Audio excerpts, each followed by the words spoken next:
Welcome to the No Guilt Mom podcast. I'm your host, Joanne Crone, joined here by the brilliant Bree Tucker. Why, hello, everybody. How are you? Brilliant. Brilliant. Is that Brilliant. is that a comment on my sparkling personality? Because it's Always brilliantly brilliant, shiny. and your sparkling intelligence. There's a few people that would disagree with that, mainly my teens. They think that I do Well, not have knowledge to share, but I appreciate. I they agree with it down deep in the depths of their soul that they cannot reach because they are teenagers. when when they become 30, it'll come back out and they'll be like, "Oh my god, mom wasn't an idiot." But, whatevs. It's bound to happen. It happened to us with our parents too. We have a Mhm. lot more compassion for them now that we have to actually raise these little beings than we did when we were one of those little beings. Our little foresight was not strong for kids about what's coming No. up in the future. No, we thought we knew everything just like they do, and it's so funny, like, the other day you were sharing with me, you'd sent me a text about, a moment that had been very hard with you and your teen, Yep. and later you were like, "I just have to remind myself, they don't have a fully formed frontal lobe. They don't have a fully formed frontal lobe." Exactly. That's actually like a little preview of what you could expect in today's episode because this is National Stress Awareness Month, April, and we wanted to give you some rescue plan strategies to use when you're about to freaking lose it. Like Brie and I are ready to freaking lose it on a daily basis. So Yes, we're going I to was share gonna some of our say, stories. that's a daily struggle for me. As a matter of fact, I'm drinking my coffee with some wishful thinking. I wish it were This might be wine. wine. Yes, I'm I feel holding like a I got cup. that from you. That was You from got that Charming for me? Charlie. Yes. Yes, you got this for me. I remembered my first Halloween, I carried it out everywhere. I like drinking this out of this cup and just, like, staring people down. Also drinking out of a cup you got for me. So there we go. There There we we go, guys. go. You guys can be like, they're so cute. Okay. So we're gonna give you some of our best stress techniques that we use to calm down. And if you're a mom who feels like you cannot control your emotions in the situation, you just erupt and then you feel sorry about it afterward. This is an episode for you because we also have a little freebie for you at the end where we're gonna give you like this mom stress toolkit full of 10 additional techniques that you could put in your toolbox. So stay tuned for that and let's get on with the show. Okay. I can start this one out actually. So, Brie, I just got off a coaching call in our balance community. And I love these coaching calls, first of all, because they are filled with our members who just love and support each other like the whole way through. It's none of those like, oh, you Yeah. should try this. You should try this. It's always like, Feel I'm ya. there too. I feel Yeah. you. This is really, really hard. But it all goes to kind of illustrate the unique stress load that moms carry Mhm. because we not only have stress from our jobs, but we also have this emotional stress in our houses where we're trying to help other people deal with their emotions as well as dealing with our own emotions, which could be extremely, extremely difficult. I mean, the emotional stress alone like takes me down. What about you? God, yes. And you're gonna laugh about this. I was brought to tears by a spreadsheet yesterday. I felt that.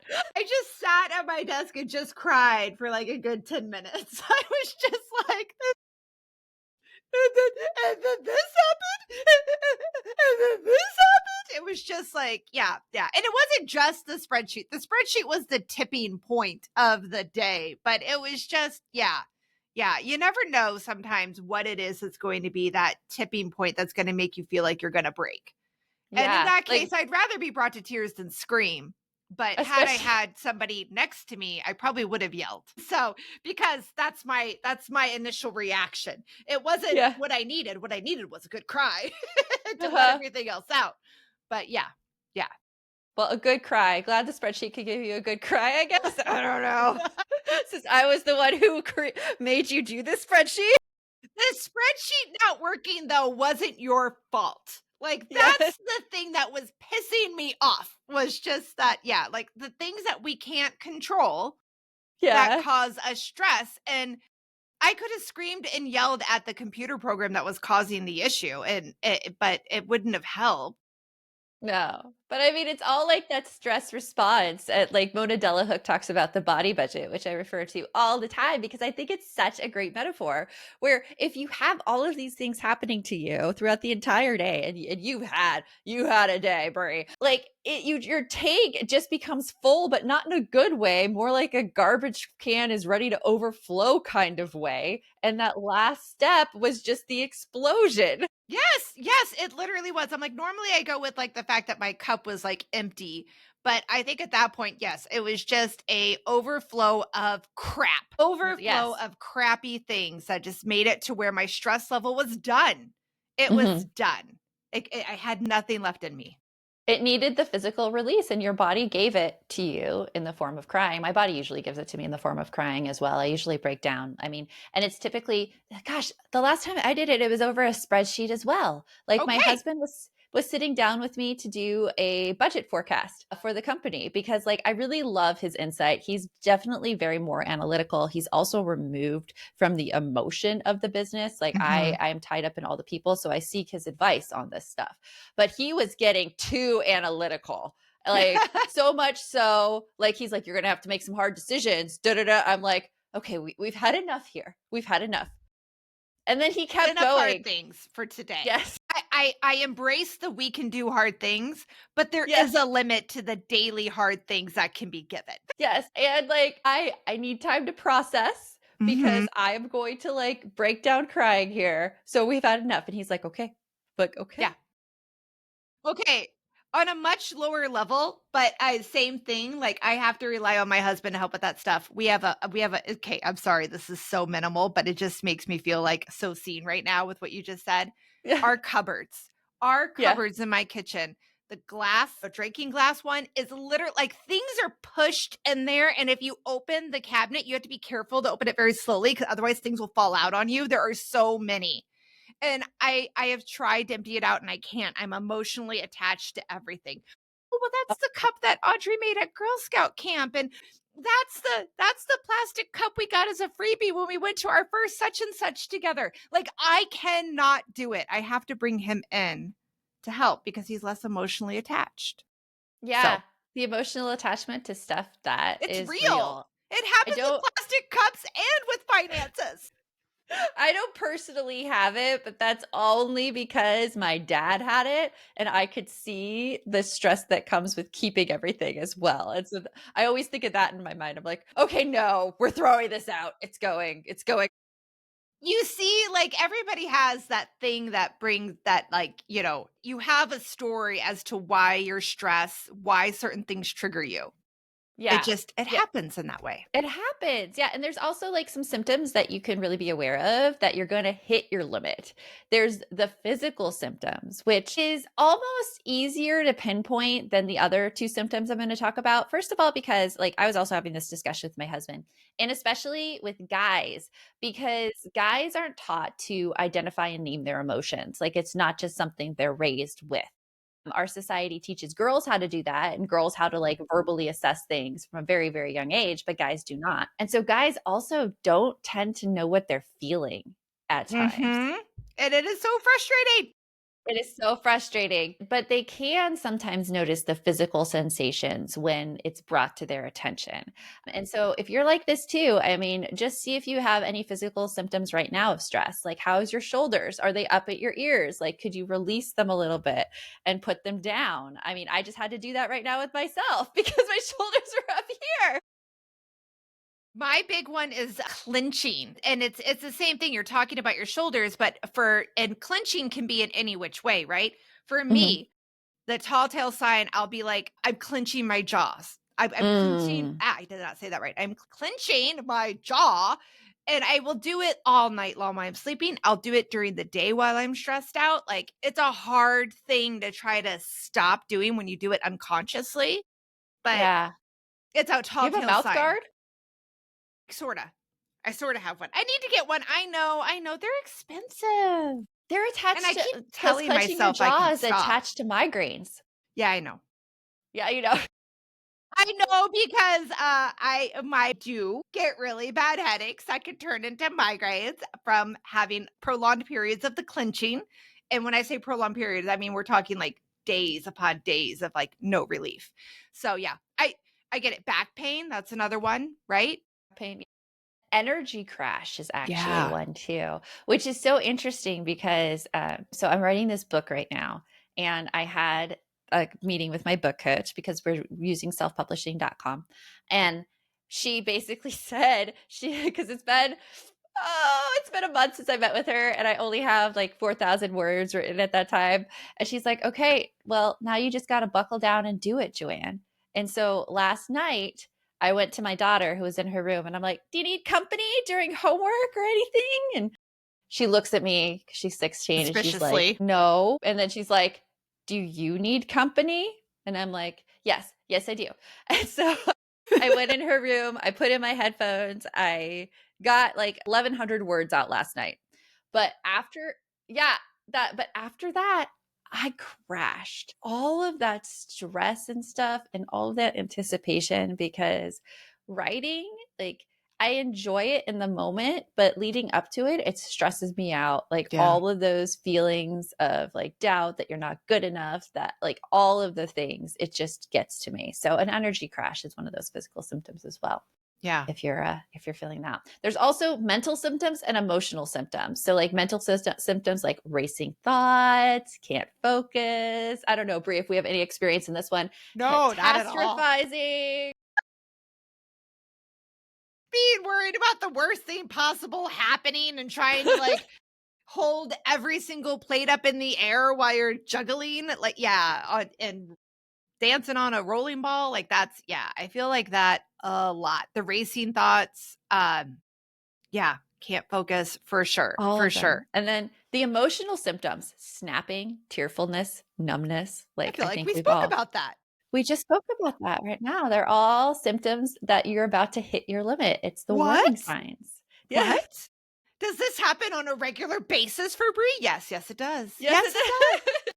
At least I'm able to see it, right? Like that's half of the battle. That's why we're here talking about it today. It's the first step, definitely. And right when we come back, we're going to talk about why the traditional bubble bath just doesn't work on these symptoms. And we're going to give you some rescue techniques that do work on these symptoms. So we'll get to that right after this. We've talked about all of these symptoms that you might be experiencing when you're about to hit your limit. So now let's talk about what you could actually do about it when you find these symptoms happening. It's interesting because me and my husband, we talk a lot about stress, and he feels very stressed by his job at all times. But I learned that he has things he does before stressful situations, such as one of the companies that he works with frequently at his job. They tend to be one of those companies that is a cover your ass company, where like he has to structure presentations in a certain way to make sure that they allow, first of all, they can ask questions, but he has to anticipate their questions so that they're on the slide kind of thing. So it looks like it's their idea.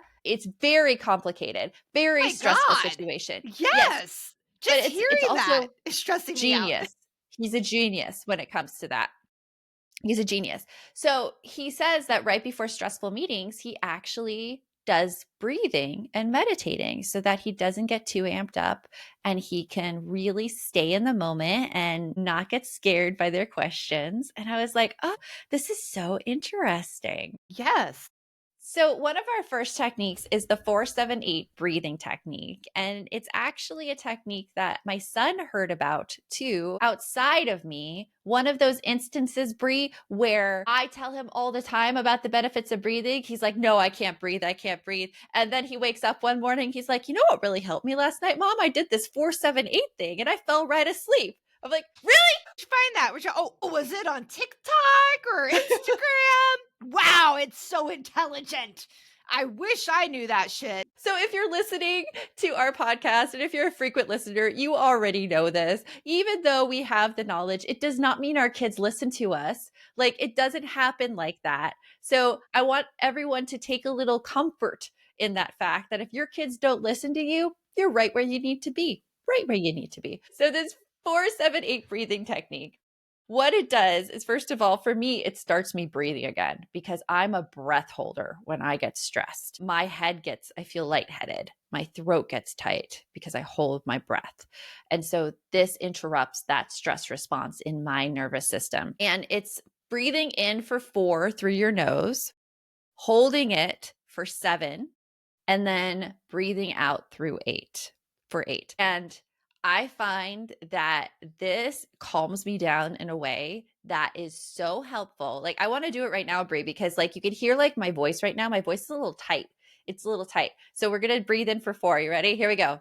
Oh, goodness. Hold for 7 and then release out of your mouth for 8. See, it's that release part that really like helps me relax. And I feel like my voice is a little lower tone. I would probably do that for a few more times to get it down even more. But I feel so much more relaxed, so much more like in control and being able to process my thoughts. And it's not that I even realized I was anxious or amped up before, but comparing the two, I'm like, there's a difference.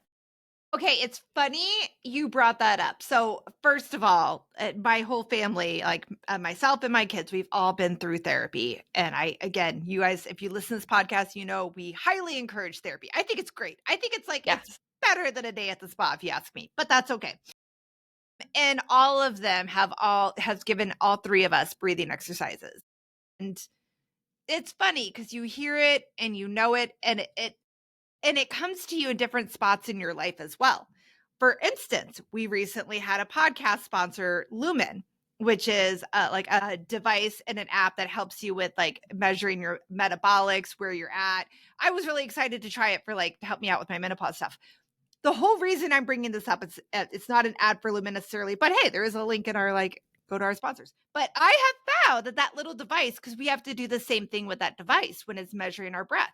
We have to breathe in. It's slightly different. I think it's like we breathe in for 4, It's we like hold for 6 or 4, yeah. 10. Yeah, and then we breathe out for 6.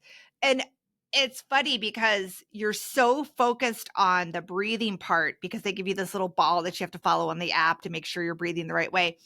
And it makes me do it because even when I'm trying to do the breathing by myself, my ADHD is like, what's that sound there? Did I just see something move to the left of my eye? Where's the dog? All those things are going through my head while I'm trying to breathe.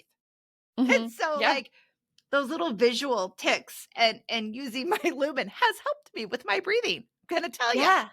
Breathing, like, is so beneficial, it helps. So that's the first technique we have for you, the Okay. 4-7-8 breathing reset. The Ooh, second technique is the name 5 things, which Brie, I first learned from you. yes, I love this one. So this was one that we got from my son's therapist, Nate. And if I could remember Nate's last name, I would tell you, but I can't.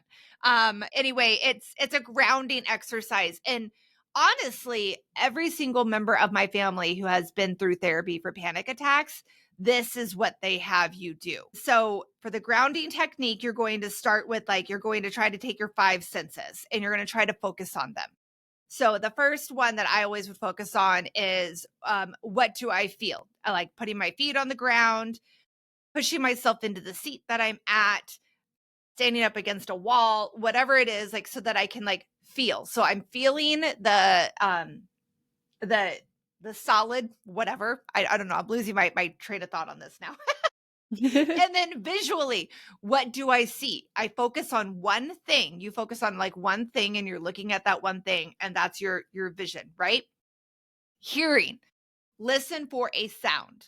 If there are a million sounds going on, try to focus in on one. And if it's a pretty quiet situation, like just trying to listen for what do you hear that's going on around you. For like your taste, if you can take a cool drink of water, that is awesome. I can tell you because I've done this in a million different scenarios. Cold water works best for me because I can feel it in my mouth and I can feel it going down my throat, which just kind of helps me tune into that some more. If you don't have any water, I mean, it's going to sound a little weird ish, but I mean, you just like salivate and swallow your spit. There you go. Yeah. So you've got like your touch, your vision, your sound, your taste. I'm missing my 5th one. What's my 5th one? Smell? Smell. There we go. Thank you. You smell. Take in what is around you and what you can smell. And then like just being aware. And when we did it, the therapist would have us go through it a couple of times. So like if after doing all 5, you're still not feeling calm, start again and maybe like slightly move your position. So that again, you're bringing yourself back to checking through all 5 of your senses. And hopefully you won't Yeah. forget them like Bree just did. Like, even the process of, like, trying to remember all your senses, it takes you out of that future forward thinking and anxiety loop and brings Yes, you back into the present. it So does. it works that way as well. So we've just given you two, the 478 breathing reset and the name five things grounding exercise. Right after this break, we're going to give you three additional more stress techniques you can use when you're ready to blow right after this. So Bree, this stress technique I use all the time. And we mentioned it as a little like Easter egg at the beginning of this episode because it is the emergency phrase technique. And it's creating a personalized reset phrase to help you. Now, these have been like also called mantras, and I didn't really go for that. In fact, I didn't see the benefits of this phrase until I saw my friend Chelsea use it when we were teaching like 10 years ago. And what she did is when we were in a classroom surrounded by a ton of yelling fifth graders, and Chelsea, I mean, God help her, she's a kindergarten teacher now. She's really experiencing it. Kindergartners. They're so different than fifth graders, They so are. different. They And she was surrounded by fifth graders, and she would stand there and be like, I'm on a beach. I'm on a beach. I'm on a beach. And she would picture herself on a beach to calm herself down. Now, that kind of like visualization, it doesn't usually work for me. But what Mhm. does work for me is just to remind myself of like facts. And the fact that I remind myself all the time when I'm dealing with my kids is they don't have a fully developed frontal lobe. They don't have a fully developed frontal lobe. They don't have a fully developed frontal lobe. So it's like, don't need to stand here and argue with somebody who doesn't have a fully developed frontal lobe. Like, I can walk away, we can let the emotions cool down, and I can come back later. And I can also know that they don't know what I know. Like that's like Yes. another thing sometimes is like I just have to, so not quite the same but very similar. I remind myself of a time where like I think I was like especially bratty to my parents. Like when I was like 16, 17, I had a outgoing, we'll call her outgoing, spirited sister before me. So she had a lot of conflicts with my parents. And to a young kid, it seemed like she got away with a lot of stuff. So I tried it when I was 16, 17. Did not work out so well for me. But it does, I do like remember back to those times when my kids are giving me a lot of pushback, a lot of stress. And I'll just be like, you know what? I was this way too. Yeah, I was that's a this good way one. too. And that helps for me when it's my kids. When it's, I can't say the same for like my ex-husband or other things that piss me off, but for my kids, I can be like, yeah, yeah, this too shall pass. This too Yeah. shall pass. I was going Yeah. to mention the emergency phrase for mine. I can't use it on adults because they have no excuse. They have a fully developed frontal lobe right over there. Right? They I have to can't do work it. on that one a little differently there. I actually, with that one, I just complain, I yell, and then I move on. My adult thing is I was like, either the ones I use is I'm like, okay, they're feeling their emotions. This is going to pass. That one helps a lot.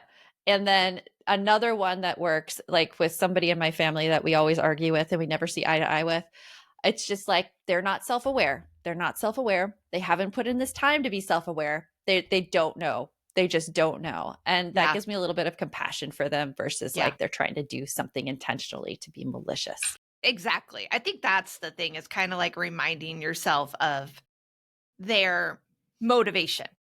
Yes. Yeah, So, exactly. okay, what's So the next one here? the next one is a physical reset method. And this is using any kind of physical change of body or movement to really reset yourself. So, like, for instance, you've probably heard about the rubber band on the wrist kind of thing Yep. where you could just snap yourself immediately out of the moment. That doesn't hurt. That doesn't help me. That just pisses me off because I'm like, damn, that hurts. I'm still mad. Now I'm more mad at myself for it. I'm more mad. Ugh, why'd I have to get in this state that I had to snap myself with a rubber band? Why? Oh my God. But what Mm-hmm. does work for me is tapping. When I'm really, really anxious, I found that like I was just, if I'm in the car and I'm like, oh my gosh, I'm so anxious right now, I go to my heart, I put my hand on my heart, and I just start tapping right here. Okay. And that repetitive movement really helps me just calm myself down and like take myself out of my worries and my like body. So that helps a lot for me. Does there any that help for you? Yes, actually. So, in terms of a quick physical reset. I have two things that I do a lot, and I'm basing them right now off of my everyday life. So most of my stress would happen in my house because that's where I live and have my family and where I work as well. So I have two things I do. Number one, we're in that point right now where it's actually pleasant to be outside in the desert. Yes. So if I can go outside in the sunshine and just sit out there and like let the sun hit my face, and I just do it's kind of like the ground. It's I actually no, it's not kind of like the ground. I do like half of the grounding. I do like half of my senses. I listen to the sounds. I feel the sun on my face. That helps. My other one, my other one is an audio one. This is my go-to reset song. Okay, I'm gonna see if it's gonna let us play it on the mic. Ready? All right. On the I cannot I cannot sit still. So like people are watching this on YouTube. I'm dancing, baby. Whatever you do, don't put that blame on you. Blame it on the rain. I mean, honestly, if you are pissed off and in a bad mood, you cannot be in a bad mood listening to Blame It on the Rain. You just yeah, can't. I yeah, mean, that's like unless you're Milli Vanilli who like lost your Grammys. But other than that, it yeah, works. unless you didn't really sing Blame It on the Rain and you lip sync the entire song. I'm not kidding. That is my reset song. That is what I do when I am like super stressed out. Because even no matter how pissed off I am, I still like at least bop the shoulders. Blame it on the rain. Yeah, That's it's like the me rain and that's pissing Pitbull. me off. Yeah, it's the rain. That's So what I like for Pitbull. Any Pitbull song, I like. right? I like go like this. Like they play Pitbull at Pilates, and like we're doing a hard thing, and I'm like here going do do do do do Okay, international do do do. I was gonna say, which one's your favorite one? Pitbull has quite Right a few now, shake your booties. Yeah. right now, it's the most recent one he did with Bon Jovi. It's My Life. Yeah, he did yeah, it's real good. I love You'll it. have to play that one for me. I haven't heard that one. It's a really, really good one. Because I know you've said that a million times over, like the example we just gave about how our kids don't listen. Yeah. Okay, here it is. Wait. But yeah, I can hear the fist pump. What? And then he goes into his Pitbullness. See, you can be like, oh my gosh, Yeah. it's so amazing. You- Now or never. Pitbull and Bon Jovi. Yes. Yeah. You know you're Gen X when you're like, You're like, yeah, fist bump. Yes, definitely. So that's the physical reset. And as you can tell, Brie and I use music a lot for some We physical do. resets. So bring it in there, dance it out. Dance it out. And then our last one is the 2-minute future self visualization. Now, this is something I use when I have a lot on my plate. I get so overwhelmed and I don't want to do any of it. I don't want to do any of it. And I actually use a phrase to help visualize my first future self. It's, I'm doing something for future Joe. What could I do for future Joe that would make her life easier? And I did this just this morning with my laundry because we're packing to go on a trip, me and my son. And I'm like, okay, future Joe really needs clean laundry and she won't be stressed out and she won't have this feeling in the pit of her stomach. She'll actually be calm when this laundry's done. Okay, going to go put the laundry in the wash machine right now. Got it. Love that. I love loving our future selves. I will work on that one more. I think that would help because I like to do, and you've heard us talk about on the podcast, but it's a joke between Joanne and me and actually all of my close loved ones. I say that I'm on step 20. Yeah, step 20, 2-minute future self. She's long gone in the past at step 20.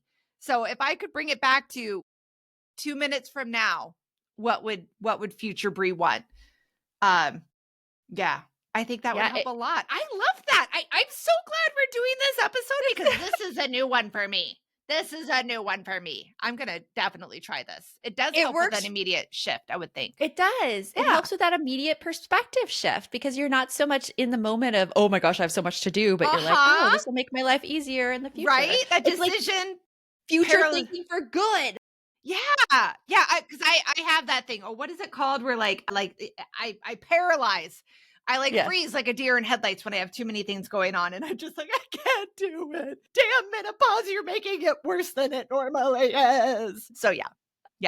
So those are the 5 techniques we have for you today. It is the 4-7-8 breathing reset, the name 5 things, the emergency phrase, the physical reset, and the 2-minute future self. Now, what we want you to do is to pick one of these and go try it. Like, just try it out and notice how you feel before and notice how you feel after. Let us know too. And if you want some more ideas on things to try, gosh, we have it for you. We have 10 more of these. And all you need to do is go over to Instagram, go to No Guilt Mom, and DM me the word stress kit. All one word, stress kit. And the little bot will start going, and it's going to get you that list of emergency stress relievers that you could put in your toolkit as well. And if you find that music helps you, I would love to know what your soundtrack is because while I am very happy with Blame It on the Rain, I'm sure I'm going to get sick of it one day. Like, the kid that eats peanut butter and jelly for every day for lunch for 3 years.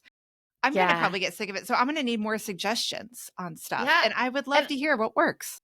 And I also have to add that like these stress tools that you're getting from us, they're actually part of our balance program. And in that balance lesson, the anxiety management toolkit, I teach you how to analyze like your anxiety situations, like the past 3 situations that have caused you a lot of stress. And we look to see what your triggers are so that you could start using these stress techniques as early as you notice them. Because I have to tell you, the earlier you notice it in your stress cycle, the more effective they are. Yep. And if you need like a physical reminder of that, Bree, who suffers from panic attacks, the more I keep going in the cycle, the harder it is to dig yourself out. So if you can figure it out right before, like if you could said, see your triggers before they happen, it's much easier to get that shift than when you're 10 feet down Absolutely. the hole. So Yes.